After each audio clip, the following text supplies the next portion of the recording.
Ready? So hello guys, welcome back to Beyond the Realms. I am Jason. Eddie Munster, Jeremy here. And today we're going to be talking about Ti West's first film, and it is The House of the Devil. The devil! Yeah! And you know, we're going to go ahead and say it now. This is going to be filled with spoilers, so if you haven't seen this film, I suggest just turning this off. We're going to do it this way because I'm sure most of you have seen this film. You know, he's also done Innkeepers, which you haven't seen. Yeah. I really liked. You know, it seems like a lot of people haven't liked the film. I enjoyed it a lot.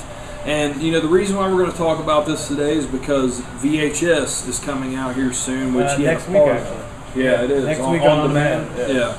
On DVD, I believe, like October or something like that. I think so. Yeah. And it's an anthology, right? Yeah. Yeah. And I know he did at least one of them. I'm not sure. I haven't looked up on it a whole lot. I've seen the trailer. Yeah. Have you seen the trailer? I've seen the trailer. Yeah, I think it looks cool, and I'm not big on the shot on video stuff. I'm a big fan of VHS in general. So yeah. The fact they're all centered around VHS seems to be badass. Yeah, it does look like it'll be really cool. So that's why we want to talk about this film today.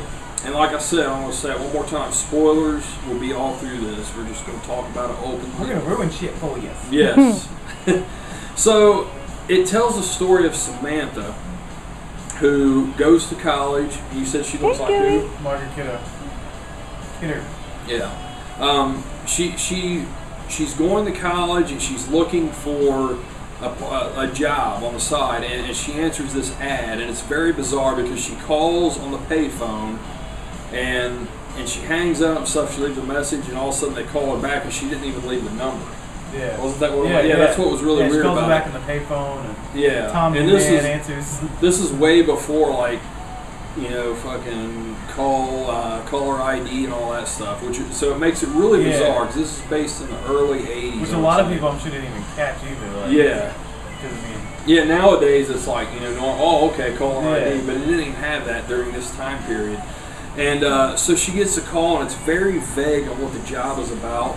So she goes there, shows up, and she meets with Tom Noonan, and he's basically just saying, like, they have to leave for a little while, and they want her to watch their mother. Isn't that what it is? His mother. Yeah, I want you to watch. Want you to babysit, but it's not for children. It's for our mother.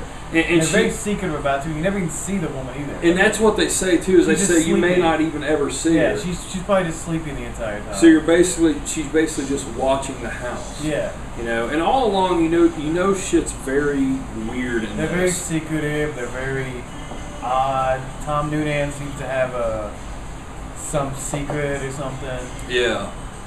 And you're kind of seeing the stuff behind the scenes of what's going on with this. It's a very, very creepy house.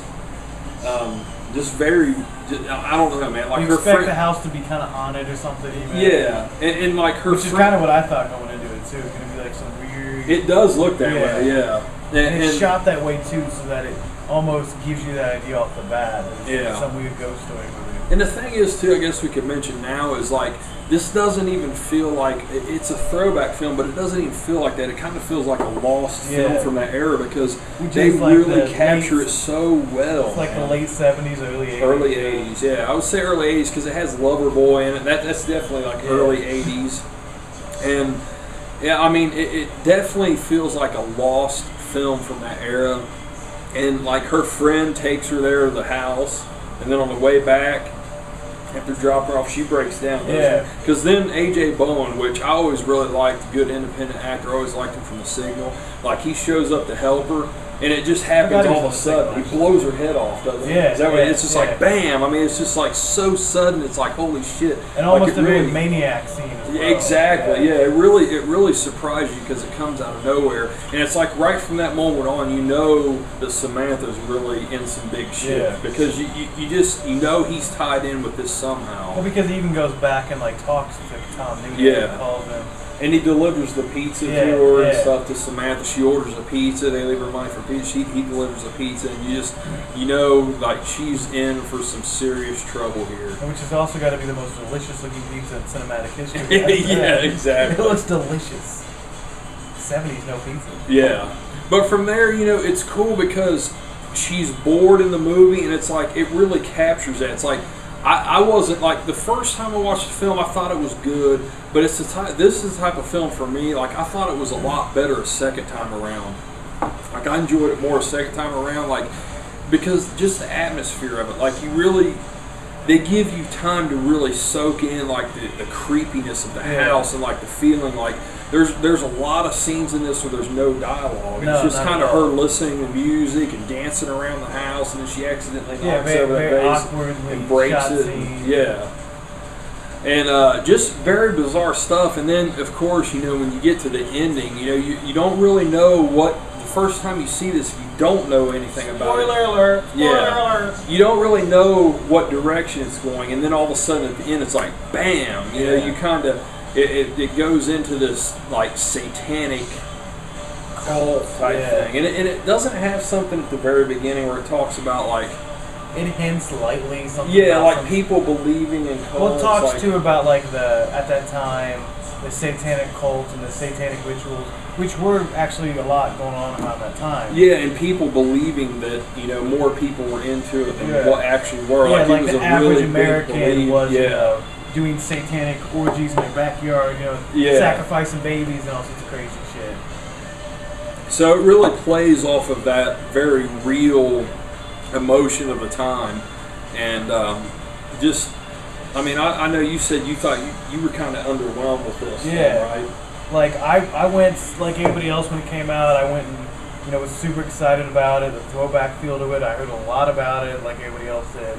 I even went out and bought the double pack on Amazon, the VHS combo thing, which was still super badass. But I just felt like after 80 minutes, 95 minutes. I just felt like 95 minutes, it just kept building and building and building for just that quick satanic scene. It's pretty quick. I just felt like it was very quick, very rushed. It only spends like 10 minutes at most at the end. Yeah, you know what I mean? Then she kind of runs off, into the woods, very Texas Chainsaw Massacre, you know, how am I going to get out, but I mean, I just felt like if they would have done more with that last, 10 minutes of it, it would have been a little more crazy or whatever. Yeah. But I'm that type of person too, where the end of a movie, movie can be amazing, but that last end scene is just like a big, fuck you, the audience or whatever. It just kind of ruins the mood for me. I can't go back into it. Well, it's like a whole big satanic cult scene at the end where it really shifts gears because it's very subtle up until that point. And then that hits and it's like just bam, man. I mean, it's like a big punch. But I can see what you're saying. I mean, 2 separate directors directed that last scene. Yeah, and man, I can totally understand that because it is a big shift in tone, and it happens very abruptly, and then all of a sudden the film ends very especially abruptly for such after a slow-moving movie as well. Man. Yeah. I totally, I just really adore this film, but I can see that. I mean, I can definitely see that, and I can understand how people wouldn't like it for that reason. Yeah. I mean, I'm not saying, I don't know, do you like it though, right? I still like it. I just think the ending could have been done a little differently. Yeah.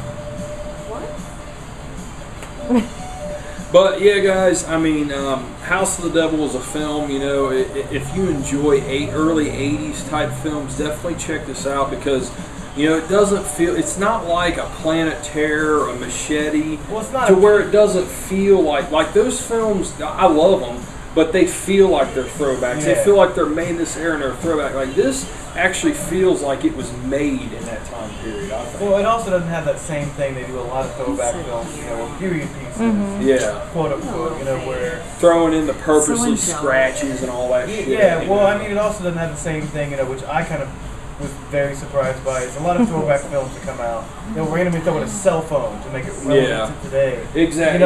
It'll be a 30s film, based out of the 30s or something. They'll randomly throw a cell phone in. You know? And it's like, why did you feel the need to what? So kids understand it? No, they kept it very true to the time. They kept, like you said, every bit of that film feels like it came out in the 1980s, late 70s. Does not feel like it came really out, does. A couple years ago? 2009, I believe. Yeah, 2009. Does not feel at all like it came out that time. It really doesn't. I mean, even when they're sitting in the restaurant. They're drinking the Pepsi, like even the Pepsi cups, the old throwback, old style Pepsi cups, shit like that. Even the cars, all the cars are like the beat up old everything, 70s. man. I mean, they like were very for a very low budget film. They were very thorough with everything that they captured with that. And it just, like I said, it feels more than just a throwback film. It really feels like something captured from this era.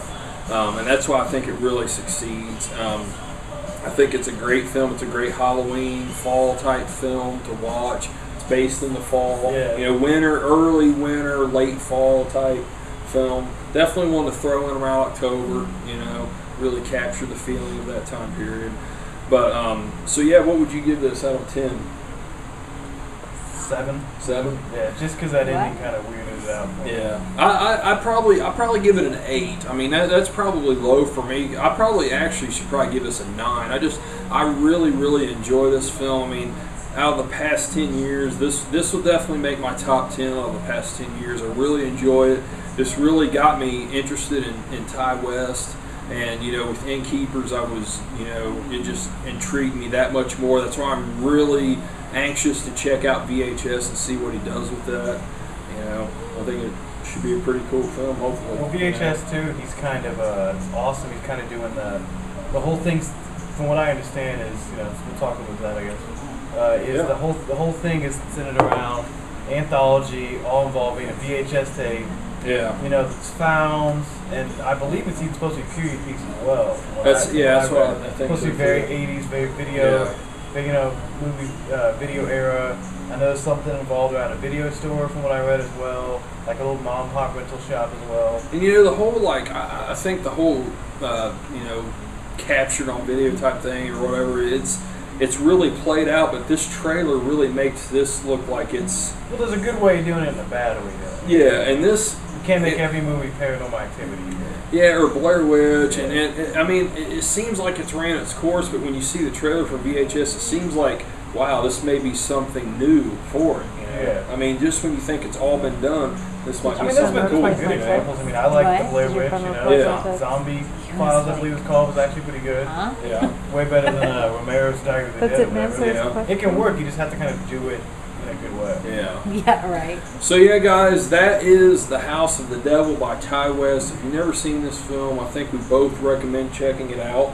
It's definitely worth your time. This isn't a film, that's just half-assed. I mean, they really, did a very good job with this film, whether you agree on the ending or not, and how it's laid out. And I think a lot of people are kind of torn with that too. Yeah, it is. I mean, it definitely is a film that has split audiences, and I think that's what Ty West's film has done, because like Innkeepers did the same thing, but I think more people have kind of leaned toward not liking Innkeepers.